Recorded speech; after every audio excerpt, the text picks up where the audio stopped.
What's up, everyone? Kristen Lago here for Get Sports Focus. Welcome to Week 6 of Around the Pac. I'm going to kick things off this week talking about my player of the week, who just so happens to be the Pac-12 Offensive Player of the Week for the second time in a row, Standford running back Bryce Love.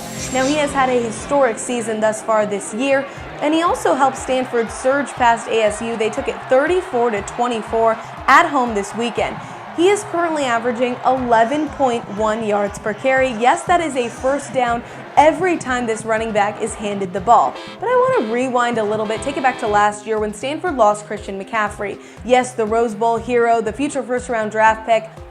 Everyone was wondering, how is the Cardinal going to replace their star running back? Well, I'm here to tell you that they have done so, and they have done so in fashion. Never seen anything like that. Never. It was unbelievable. A defense that is tough, and they move. They're so lateral, they're so quick. It's hard to find gaps, and some things were blocked extremely well. Some things weren't blocked perfectly, but guys were just staying on guys, and our guys know that. If they can just maintain contact, Bryce has a chance to break it. I'm definitely not the biggest, guy out there for sure, and it's easy to overlook it, I feel like, but I take pride in being able to go out there and make those type of plays, and being able to pick up the yards after time.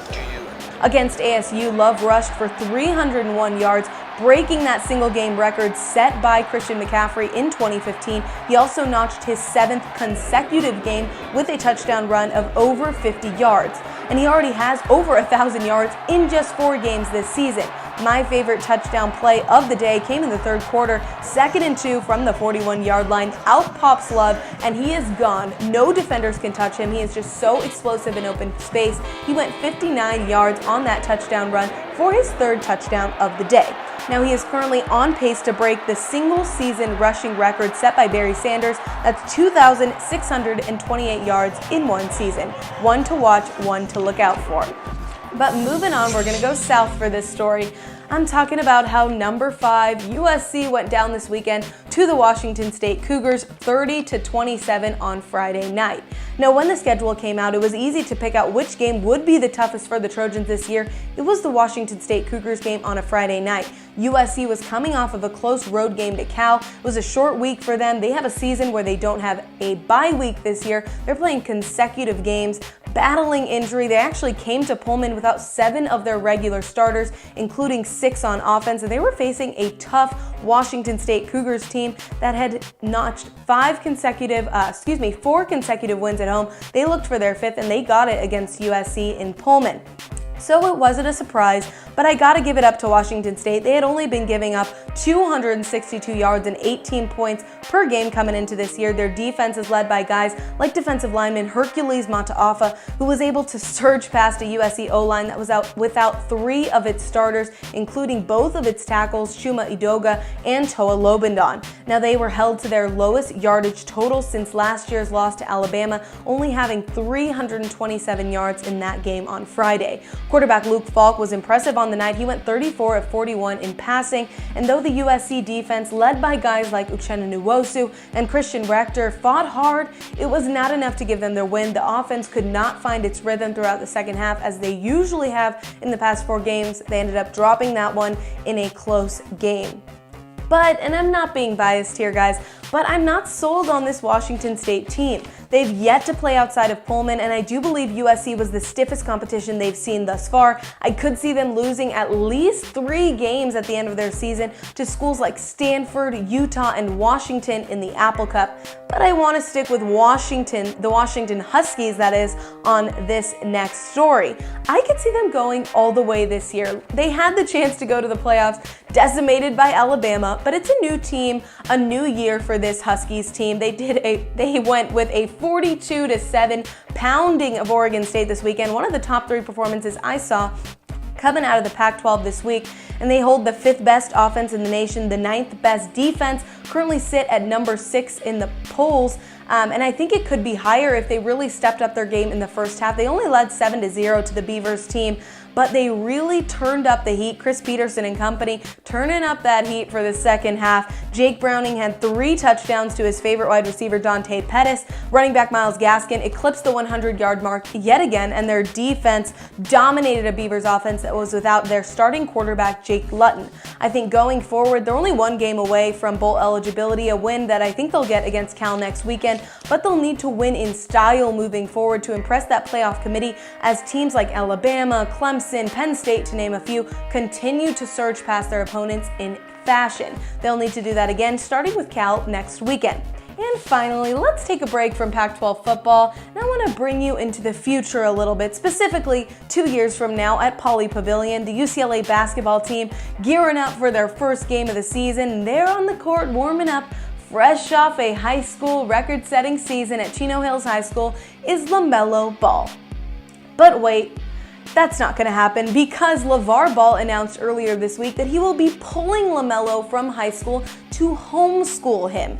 You all know LaMelo Ball. He's the guy that dropped 92 points in a high school basketball game. He has that signature fluffy haircut, the braces. And he's also Lonzo Ball, the future Lakers star's little brother, one of 3 Ball brothers who were all committed to UCLA. Now, LaVar said in a statement that he didn't want any distractions for LaMelo and, quote, "It's a new coach at Chino Hills High, and I don't like him one bit. He's on track for UCLA, but he doesn't have to deal with those knuckleheads. I'm not letting them mess with his head anymore." Now, I have several questions after reading this story. Number 1, what did this new head coach, Dennis Lattimore, do to LaMelo Ball to mess with his head? What does the LaVar Ball high school schedule look like? I want to shadow in on one of your classes. And this is the most important question I have. Can a high school basketball player be recruited by UCLA if they don't actually go to high school nor play in any high school basketball games for their junior nor senior seasons? But just so many questions on that one, so little time, and I'm fresh out of time on this one. Make sure you tune in next week to another episode of Around the Pac. For Get Sports Focus, I'm Kristen Lago.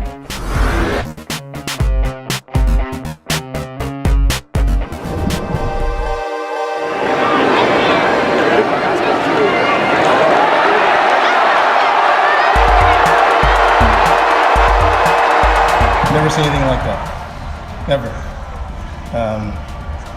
It's unbelievable. A defense that is tough. And they move. They're so lateral. They're so quick. It's hard to find gaps. And some things were blocked extremely well. Some things weren't blocked perfectly, but guys were just staying on guys. And our guys know that. If they can just maintain contact, Bryce has a chance to break it.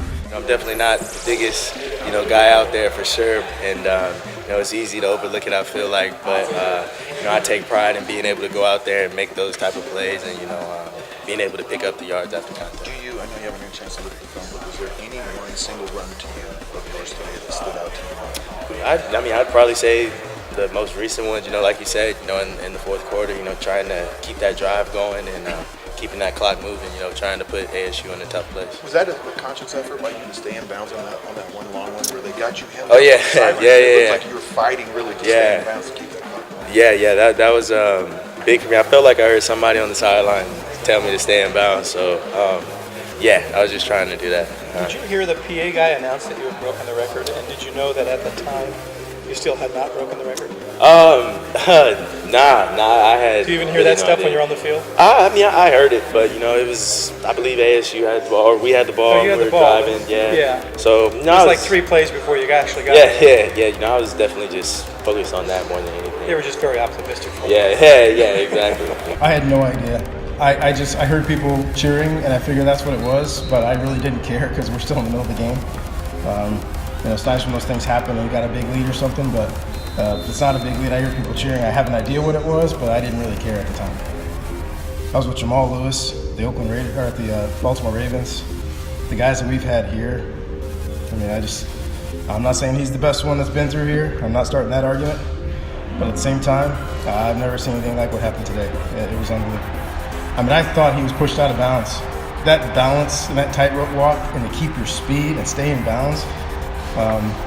And then another couple of clean ones. And once he breaks through the line, I just have never seen anybody get hit and stumble and then get back up to full speed. I've just never seen that before. It's unbelievable.